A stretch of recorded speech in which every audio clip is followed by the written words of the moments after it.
and welcome to our ritual for the full moon in Taurus, which is this Friday.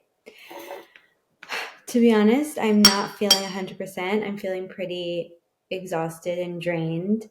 And it's times like these when even I don't want to do my rituals. I don't want to be intentional or be really present or take the space to take care of myself in this way. But it's times like these when it's extra important to do so. But it's okay to do it in a way that suits my energy level. So maybe I don't have the same long drawn out elaborate ritual that I would have if I had the energy and capacity and desire, but I still prioritize these rituals in this time for myself. And I thought it was even more important to share with you all the rituals I do when I'm not feeling 100%. I am making my favorite tea at the moment. It's a very, very special tea. It's also quite beautiful. We've got cinnamon and star anise and rose hips and lots of goodness in there. I'm finding it super nourishing and supportive. It's really grounding. It helps you tune into your intuition, sit in that stillness, and strengthen your immune system. It has the holiday flavors in it. More details on this soon, so stay tuned for that. But we're just making our tea.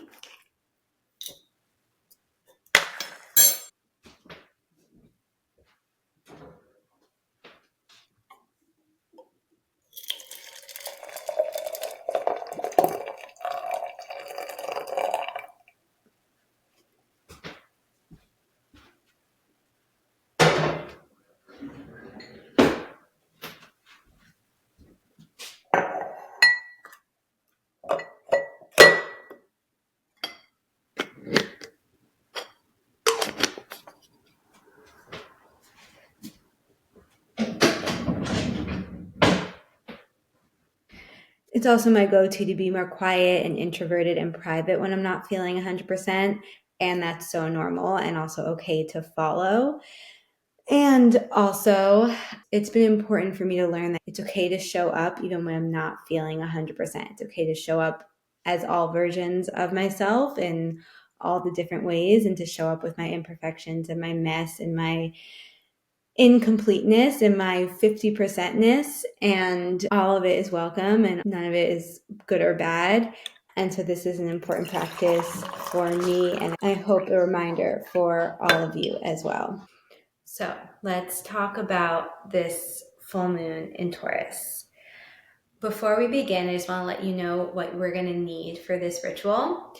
We want to set up our space. So put on your music, get your vibe going, whatever works for you, however you want your lighting, the temperature. Make sure that you are feeling safe and comfortable and grounded. And then we want to have the ingredients for our altar. If you want even more specific and detailed altar item suggestions and an even more specific and detailed step-by-step ritual to practice, I highly recommend this week's podcast that just came out yesterday, and also the blog post that will be coming out this week. But for our ritual here today, we just want to make sure that we have something from the 5 different elements. So for example, for me, I have my tea. For water, I'm going to light a candle. For the fire, I have incense as my air. And I have my altar, which has my crystals and rocks and all different things on it. This is my earth element. And then space, that is the physical space that we are in, the air around us, the energy around us. And how I call in this last element is by connecting to spirit. So when we begin our ritual, welcoming in spirit guides, God, the universe, ancestors, whatever that connection is for you, or your intuition, whatever that is for you, calling that into your space, calling that into your ritual, that represents the 5th element.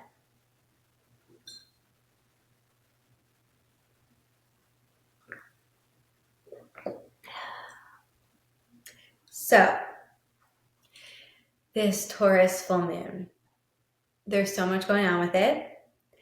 And again, I go into so much detail on the podcast, but what I am going to say is that it's all about grounding, and it's all about nourishing yourself in alignment with your values. Really getting discerning about where you want to be spending your time, where you want to be pouring your energy and attention into, and that requires intention. And it also requires you to be really clear on your values and to be really clear on what you want to make up your life. Because when you know your values and when you know that they're truly aligned with who you want to be, then you can put your energy towards those things intentionally.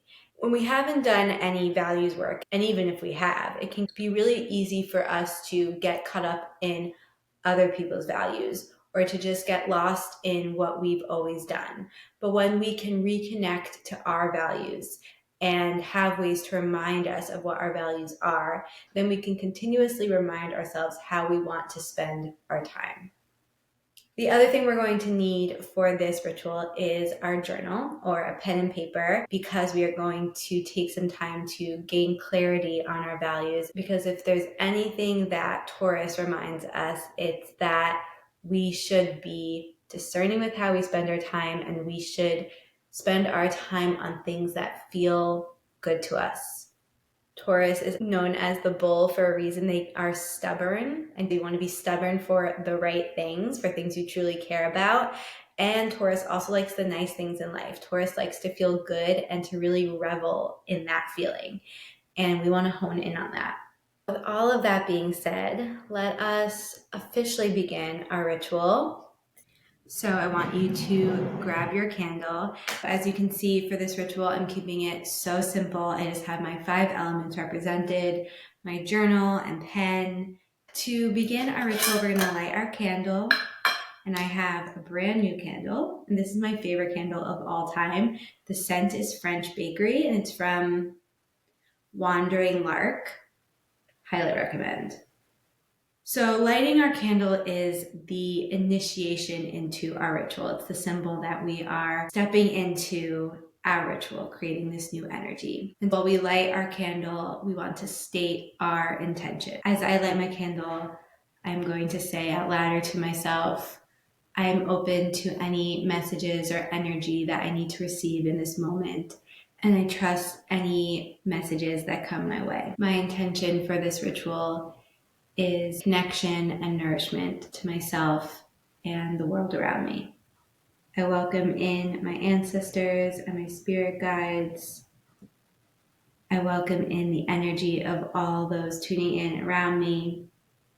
And I honor myself for taking the time to soften and connect. We're going to do a quick yoga therapy practice that's going to lead us into some journal prompts and end with some releasing and intention setting. So, this is called Brahmari or bee buzzing breath. It might look a little strange, but I think it's the perfect practice for this time. It really helps us tune out the external noise and tune into ourselves and our intuition, and to get connected with our breath in the present moment and to ground ourselves. How this practice works is you're going to put all of your fingers except for your thumbs covering your eyes. And then you're going to use your thumbs to plug in your ears. Then you're going to take a deep inhale, and as you exhale, you're going to hum. And you want to hum for as long as you can to really use up all of that exhale and to let it all out. And it's called bee buzzing breath because the humming with your ears plugged kind of sounds like a bee buzzing. This practice, one, elongates our exhales, which regulates our nervous system and grounds us. And two, it's tuning out that external noise and getting you really in tune with the present moment, getting in tune with what's going on in your head, not the chatter, but that calm, quiet underneath the noise. And everyone's experience of this is different, so I really want you to have that real life experience and see how it feels for you. But I think you'll find that it really does help center you and ground you, bring you back into the present moment, and creates this sense of quiet, especially once the practice is finished. We're going to do at least 3 rounds. Inhale, and then exhale for as long as you can while you hum. Fingers over your eyes, thumbs lightly closing your ears. Inhale.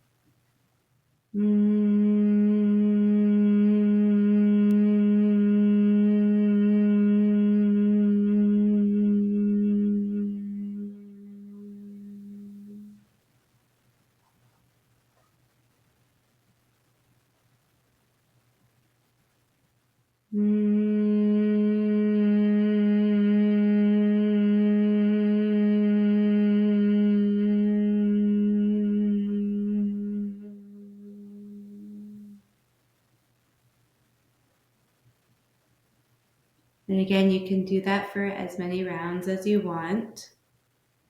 When you're done, if you'd like, you can drop your hands into your lap. Try to keep your eyes closed and just take a moment in silence to notice how you feel.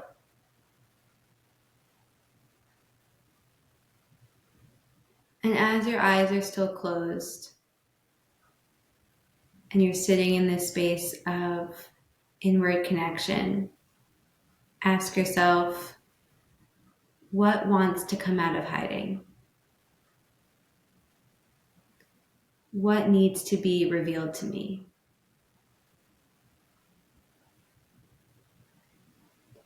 And just see what comes up. Try not to question it or judge it or overthink it.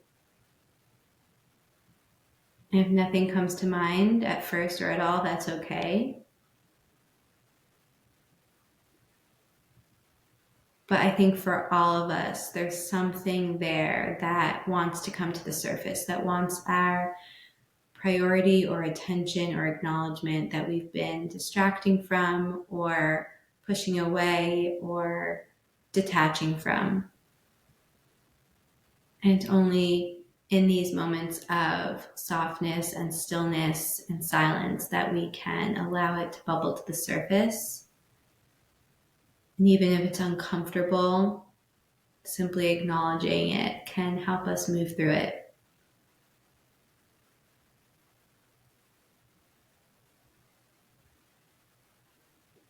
And if something is coming up for you, something is revealing itself to you that wants your attention,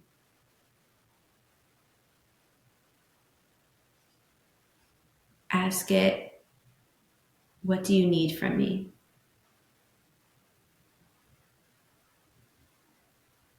And again, maybe nothing comes and that's okay. Maybe it simply wanted to be acknowledged. Or maybe there's changes that you need to make or steps you need to take to support yourself in this way.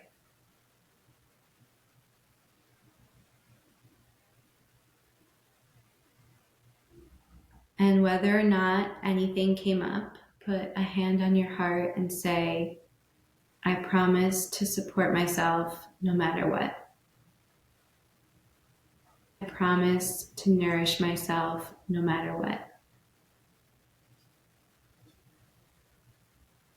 I promise to stay connected to myself no matter what.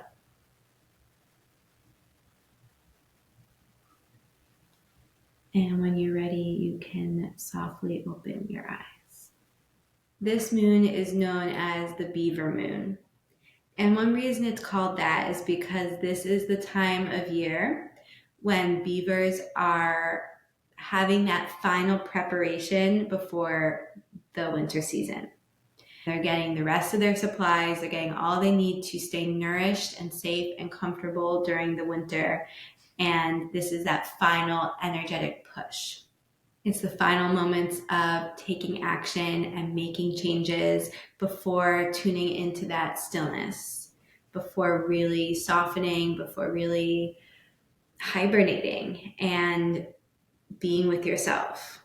So this is our time to gain that clarity on what we need to nourish ourselves, what we need to support ourselves as we transition into that hibernation season. And again, getting really clear on our values, how we want to spend our time as we start to soften and go more inward, and what it means to live in alignment with our values, and what it means to say no to things that aren't in alignment with our values. When it comes to the energy present during this time, specifically regarding the human design gates, there's a lot of throat center activation and a lot of G center activation. So this speaks to self-expression, this speaks to identity and direction, and speaks to talking about who we are and what we want and living authentically. So some questions to ask yourself and journal on. If I could choose 3 words to be known as and known by, what would they be? And it might take you some stream of consciousness journaling to get there if the words don't come right away, but try to just pick a couple words. Doesn't have to be just 3, but just some words. And then once you've tapped into those words, ask yourself why. And for each word, write at least one sentence on why you want to be known for that word. Is it truly a value? Is it truly aligned? Or is that coming from conditioning or expectations or judgments or fear? We want to make sure our intentions are clear and true. And then ask yourself, what do I need in order to show up in this way? And then how can I provide myself that nourishment and support this winter season? So you can take your time with these journal prompts, pause the video, take as long as you need. These are actually different ones than we do in our ritual on the podcast. These are ones that are just coming to me now that I feel are really important, especially when it comes to deciphering what is a true value and what is maybe coming from external noise or past identities. This time is really a time of death and rebirth. And we want to make sure that we are transforming into who we truly want to be. And that just requires some intentionality and presence. And these are the practices that help us do that. November is a time to put ourselves first. It is a portal into this inward time.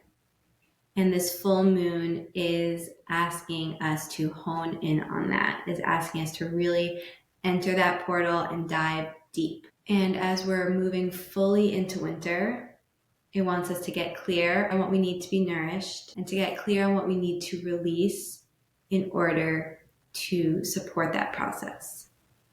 So for me, my intention for November is to lean into deep trust. Trust of myself, trust of the universe, trust of my path, to really lean into that trust and to know that whatever that requires of me, whatever transformation, whatever releasing, whatever action, whatever, I will trust the path. I will trust my process. I will trust my capacity. I will trust myself. I will trust the universe.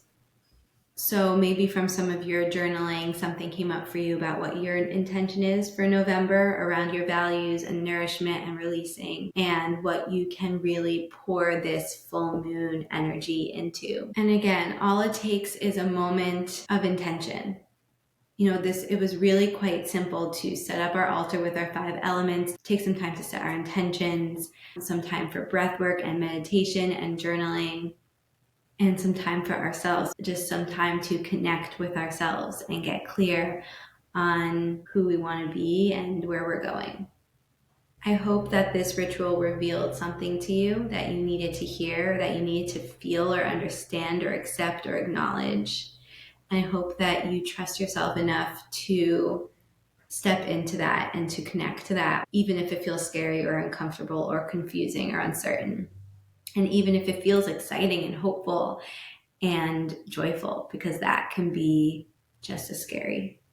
So with all that being said, we're going to close our ritual. We're going to do that by grabbing our candle, saying, I thank myself for taking the time to connect. I thank the universe, my spirit guides, my ancestors for guiding me and supporting me. I thank all of those in ritual with me for also taking the time to be intentional and connected. And I promise to stay true to my intention to lean into deep trust. Thank you, thank you, thank you. And with that, the ritual is closed.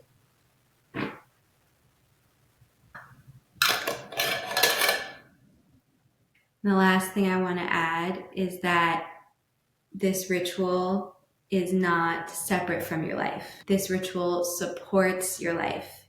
It allows you to embody your values. So everything you uncovered throughout this ritual, we now want to bring it into our day-to-day life. We want to truly take the values that we've uncovered and align with them.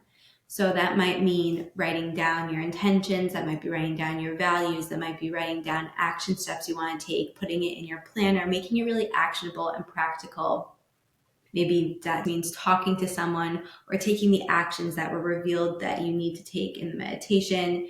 Whatever you can do to bring all the energy that you created, all the intentionality and connection, understanding that you created during this ritual, we now want to do whatever we can to bring that into our real life, to embody that and embrace that and integrate it.